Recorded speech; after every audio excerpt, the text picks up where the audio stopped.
Hello everyone. Uvuga ngo uyu munsi tugiye kurebera hamwe uburyo wagira like nyinshi byoroshye, kandi ndakeka biraza kugufasha. Ugomba kuba ufitemo Facebook ariyo iyi ngiyi ya highlight, ariko twebwe dukeneye ni na Facebook nini. Rero nimba utayifite uraza muri Play Store yawe ariyo iyi ngiyi, nurangiza ukandeho. Nibutsa ko ibyo tugiye gukora, tugiye gufata ifoto twashyizeho kera yagize like nyinshi, ifite like nyinshi, noneho tuyigarure ifite na za like. Ibyo tugiye kuba twakora aribyo navuga nti ugomba kuba ufite like nyinshi. Urahita tugira like nyinshi. Ino ni Facebook Lite, urero scrolling ujya down, uze urebemo iyi Facebook isa gutya y'ubururu, niyo twebwe turi kubasha tuba twakoresha. Twibutsa gukora subscribe, like, comment kuri ino video.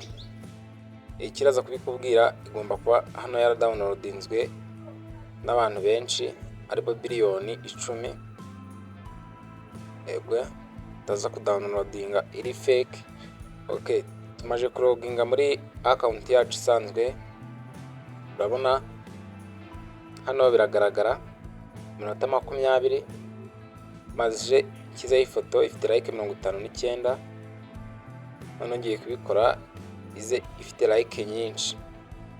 Nta kindi rero,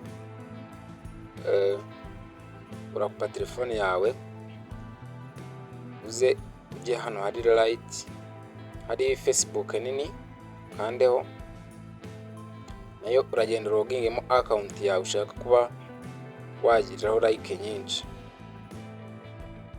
Okay, urayikandaho kuri profile, ituza hano hari akantu kameze nk'agafoto aka, ukandeho. Nurangiza urabona hano bahise bakwereka amafoto, urascrolling ujya hirya, ujya hano handitse ngo uploads. Hano handitse uploads, aha niho uraza ugakanda. Umara kuhakora barahita bakwereka amafoto yose wauploadinzeho.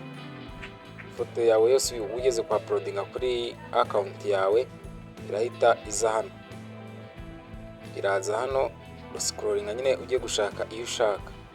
Urebemo ngiye kuri ifoto nzi nagizeho like nyinshi, urarebamo nyine ifoto wagizeho like nyinshi. Nurangiza uze uyikandeho. Ngiye nereka mfate nk'iyi ngiyi. Okay, tugeze hano. Hano hari utundi tuntu baranditse ngo make temporary. Okay, imaze gukana kuri make temporary, baguha amafoto, baguha amasaha n'igihe. Ubwo nyine nimba ushaka kuyishyiraho nyuma y'icyo gihe ikavaho, ukandaho. Ariko twebwe kora dushaka ko biza kugumaho igihe cyose, niyo namara n'ukundi kwezi izagumaho, ndabika gutya nkanda save. Then urabona ko no hasi bari kumbwira ngo upload your profile photo. Okay, ubwo nyine hano bari kumbwira ko ifoto yanjye iri kwa uploading. Tegerezaho nkore refresh. Arambwira hano urabona ko basimanyira ngo just now ifoto ikaba ifite like zingahe 700 na just now igaragara nyine ko igiyeho nonaha n'ama like 778. Kandi nkwibutse ko ibi ngibi iyo ubikoze like zawe n'ubundi ziriyongera mu buzima busanzwe. Uragenda ukajya usanga hajyaho izindi. Okay, kore refresh hano kuri light yawe yindi nyine, ubwo ni account yindi isanzwe. Okay, urabona ko byamaje kugeraho. Umuntu noneho wese ugiye kujya kuri Facebook arajya asanga na uploading ifoto nshyashya ifite na ziriya like. Urabona ko hano ngiye ndavuga ngo imaze isaha, nani imaze umunota umwe. Like wibuka ko izo twari dufite mu kanya, izi n'izindi zise ziyongeraho. Uvuga ngo rero icyo ugomba gukora ni ugukora subscribe, like, comment kugira ngo tuzajya tuba twakora uzajya uzibonera ku gihe. Ufite n'ikindi kibazo watubwira tukagufasha. Urabona hano kuri notification, urabona izi ni like zindi maje kwakira. Nk'ingi maze amasegonda kandi yagiye ijya hehe kuri ya yindi twari tumaze gushyiraho. Cyeka ko bigaragara ari ngibi. Kandi kana comment nyine abantu bakaba babasha kuba bakubona. Bibutsa ko ibingibi bibaye byiza uri public kuri account yawe, nibwo biba byaba byiza.